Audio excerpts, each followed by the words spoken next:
lobster and sliced tomatoes. Could one possibly conceive of a more ideal marriage, Watson? Romeo and Juliet were clearly mismated by comparison. Oh, Watson, aren't you going to join me?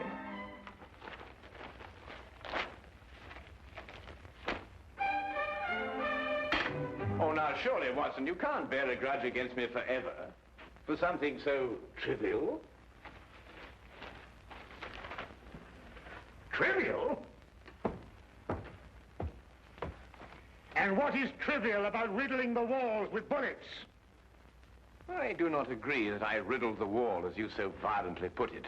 I decorated it in a most patriotic manner. Holmes, I have permitted and suffered many liberties in this flat. First you make those evil-smelling gases. Then you shatter my nerves with those ridiculous disguises. But you, even you, have never covered your activities under the banner of patriotism. Yes, but V are of the Queen's initials. I was only celebrating Her Majesty's birthday. Celebrating Her Majesty? Still, that's no excuse. Well, perhaps I was a little overzealous, but you can't very well blame a man for that. Nevertheless... All right, Watson, I solemnly promise never to do it again. Oh. Well... And lobster and tomato for breakfast. Who ever heard of that? I must say, it looks jolly good, huh? Do you really mean to say you're going to join me? Yes, please. Oh, come on, then.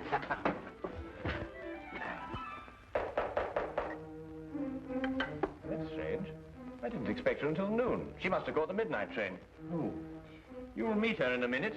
Oh. Now, I wouldn't want her to feel that she was intruding.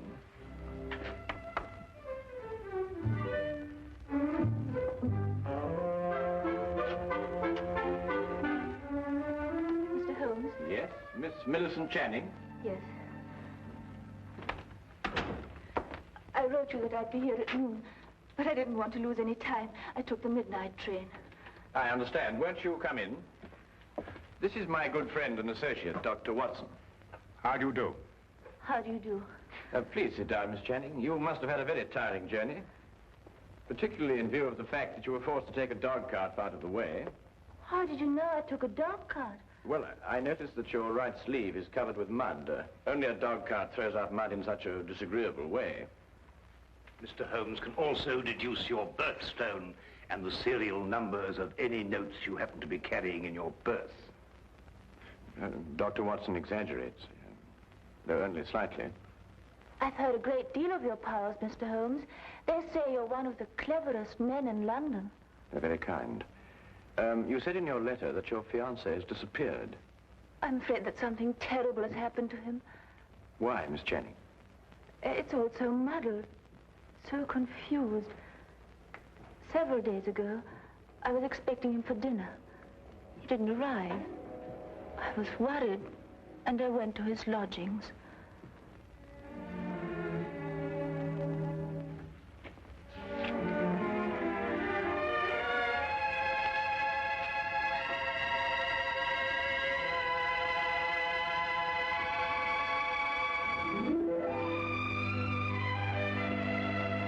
Millicent.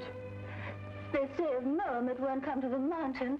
Good heavens, we had a dinner date. At 8 o'clock. Oh, you must forgive me. I've been so deep in this, it completely slipped my mind. Millicent, how would you like to marry a full professor of English history at London University? I'd much rather marry you, John.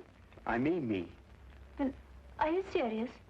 You still have 3 years before you can become a professor. It can happen in a month. Next week, perhaps. But how? Well, you know this research work I've been doing on 14th century English history? Yes? Well, I have reason to believe I've made the most amazing, the most fantastic discovery. Oh, tell me. Not until I put my theory to the test.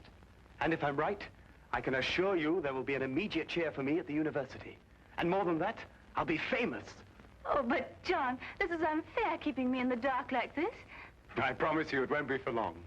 Tomorrow, I go to see Sir Thomas Greystone at Aberdeen to get his cooperation. He won't refuse because my success will bring him fame also. John, You simply must tell me what... Not another word tonight. I'll tell you everything when I come back the day after tomorrow. Remember, good things come to those who wait. But he didn't come back. Not the day he told me, nor the next day. I wired him at Greystone Castle, asking him to explain the delay. I received this answer.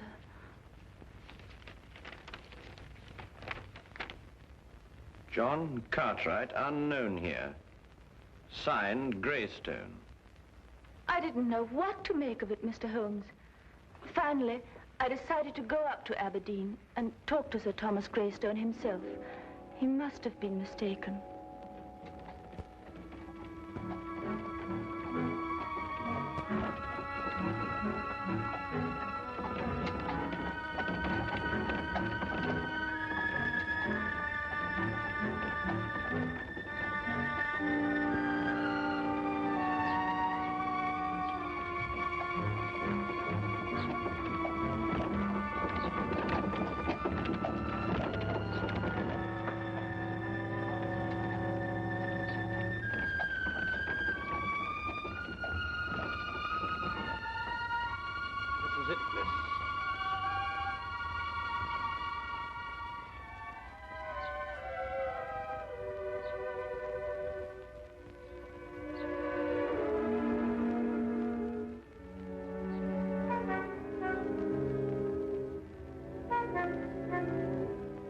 Certainly don't envy you, miss.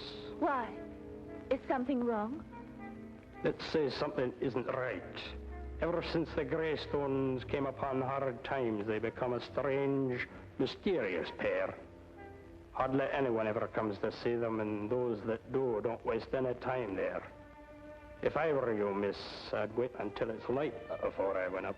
I don't have the time to spare. I'm sure I'll be all right. Suit yourself, miss. Get out.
I should like to see Sir Thomas Greystone, please.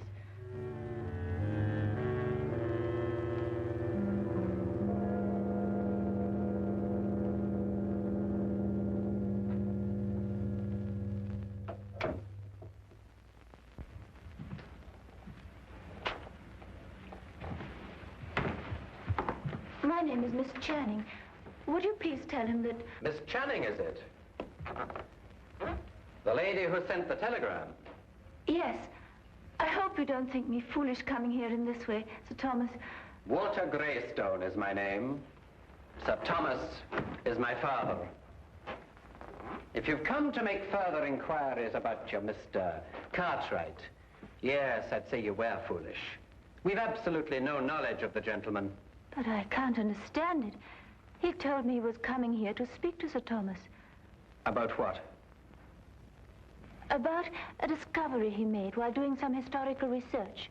He said it was to have brought fame to him and Sir Thomas both.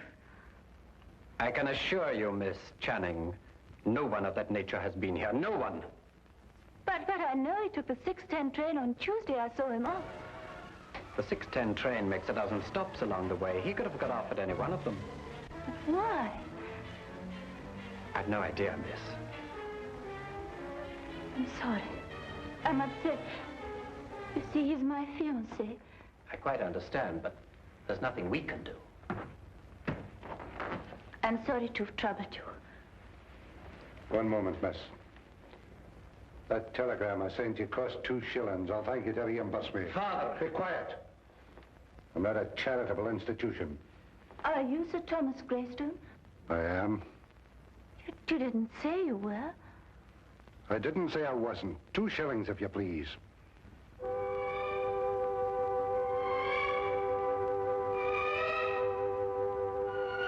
you. Good night, Miss Channing.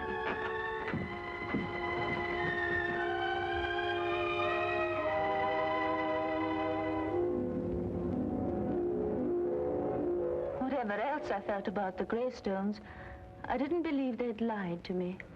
Why should they deny they'd seen John? However, as I made my way through the garden, I found this timetable in the bushes. I take it that these notes in the margin are in your fiance's handwriting, Miss Channing. Yes, Mr. Holmes. They lied.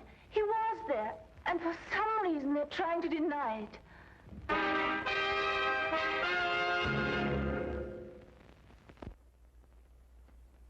He had evidently asked directions to the castle and jotted them down in the margin.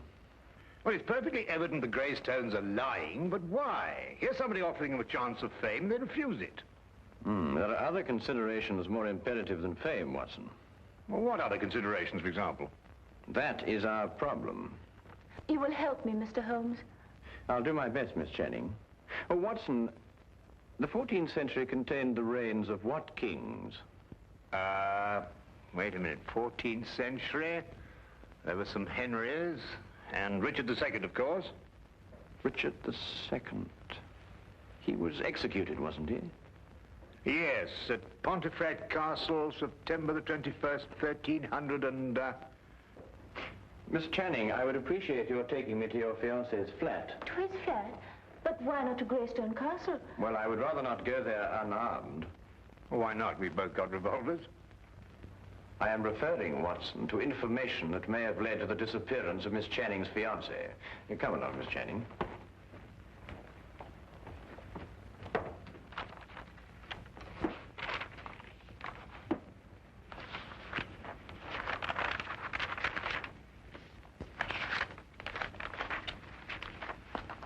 Well, I can't find anything there. Perhaps you'd have a look, Watson. Oh, thank you, Miss Channing. Thank you.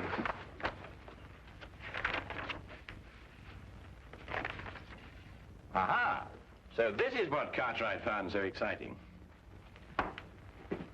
What is it, Holmes? Well, he certainly deserves his professorship if he understood this. Listen. This pledge unto Richard, I, Richard, do make. To return unto Richard, switcher from Richard I take. Let a Richard look on the northern stair, then 6 and 7 is not fair. Press on and through and tune for 10. Beware thou do not linger then. If thou art in and wist ye moot get out, smite eke the lion upon the snout. Meter and rhyme, perfect. Oh, what's it mean? Well, it's simple enough, Watson. Look here, Holmes, sometimes I think you'd say that a trip to the moon on an umbrella is simple. Yeah. Well, analyze it piece by piece. The first part is nothing more than a receipt. A receipt? Certainly. This pledge unto Richard, I, Richard, do make, to return unto Richard such things as I from Richard take. Well, apparently Richard had entrusted his possessions to a loyal friend, and he had received his promise that they be returned. Yes, I see that. The rest of the inscription merely tells him how he may get his possessions back. Hence, let Richard look upon the northern star. A sort of map, so to speak. Quite so.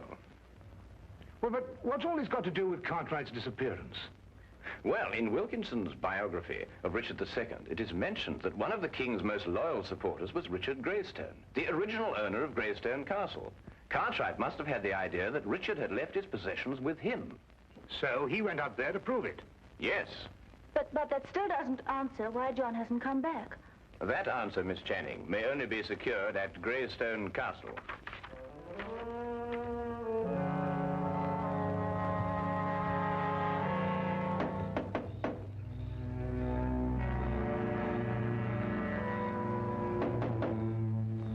That's strange. There appears to be no one here.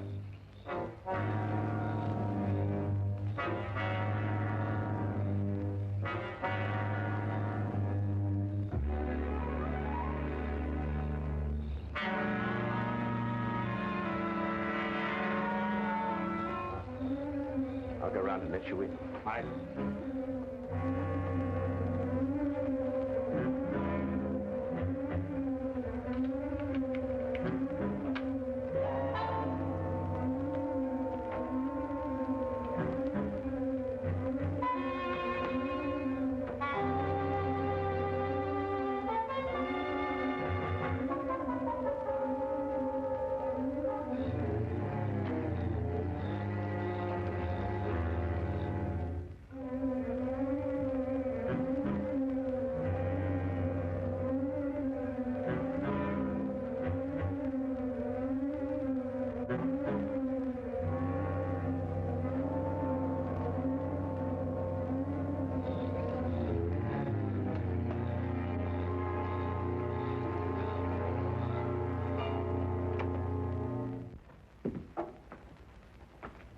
Come along and keep close behind me.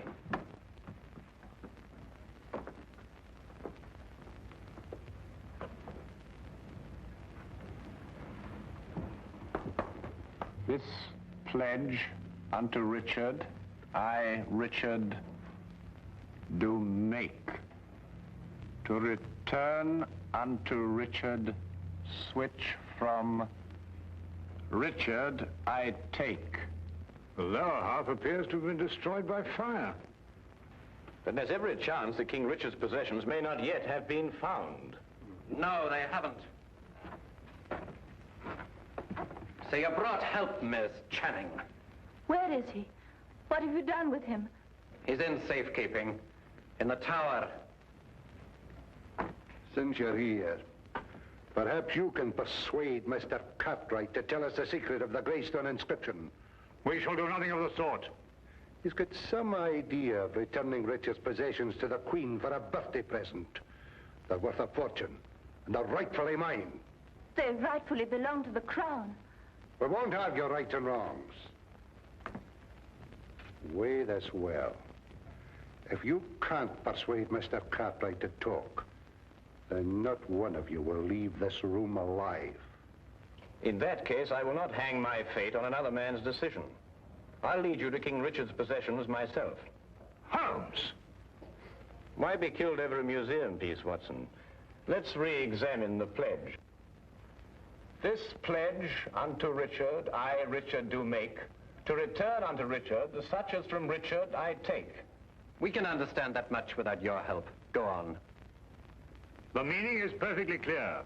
Whatever treasure may be hidden here belongs to the royal family and to nobody else. Let Richard look on the northern star. Well, that gives us the direction. Does it? One can look at the North Star from any point in this hemisphere. Your ancestor knew that. He said, let Richard look. And he meant this Richard.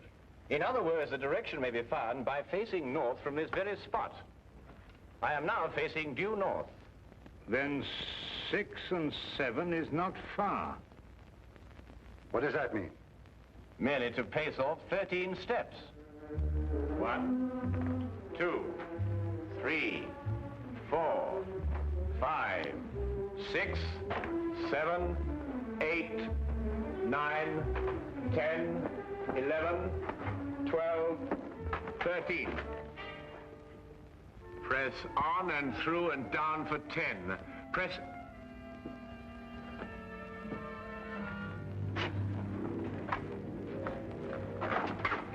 Stairs! Through and down for 10. 1, 2, 3, 4, 5, 6, 7, 8, 9, 10.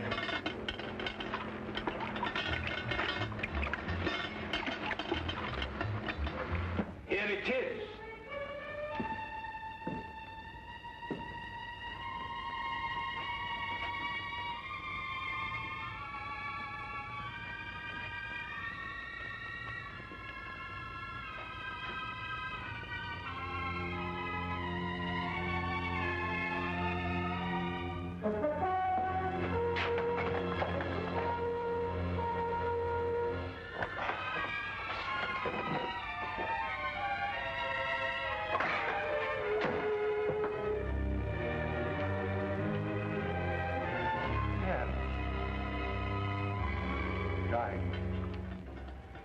Rubies. Pearls, at last. I've been waiting for this moment for years.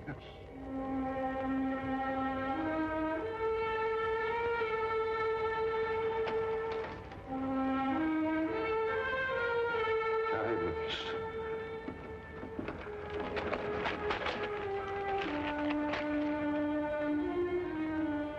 Rubies. And now, if we may go. I'm afraid I can't let you go. But you promised. You take us for fools, you go straight to the authorities. I plan to enjoy this wealth. I don't see how, with or without us.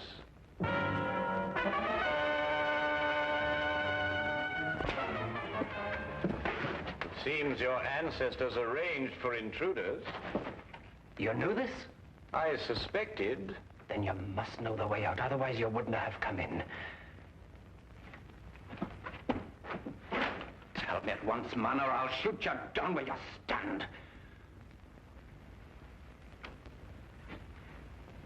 While only I have the secret to the door? Half the jewels. Half the jewels for a way out.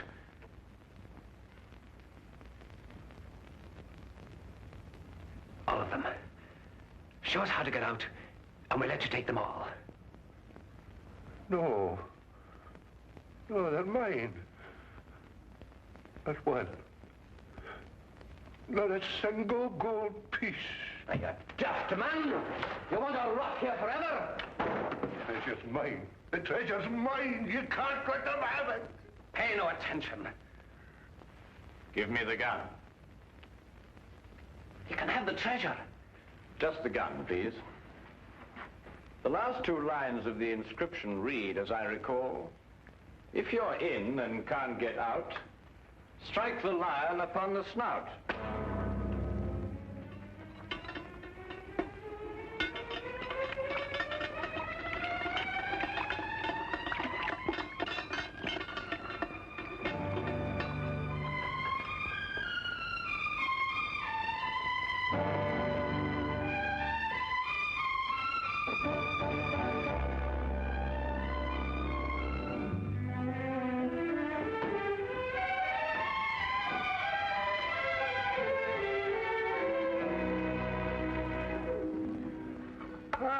Everything couldn't be better.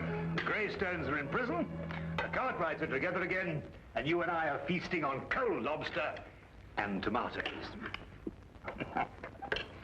Well, I have a sense of well-being. Haven't you the slightest twinge of conscience, Watson? Conscience? No, why? Well, I noticed the gold piece on your watch chain. You filched it from the treasure room. Filched it? Certainly not. I made an application for it from the ministry. Oh, did you? Well, that was very enterprising of you, Watson. Why don't you do the same thing, Holmes? After all, don't you want a souvenir? I have one. Oh, that.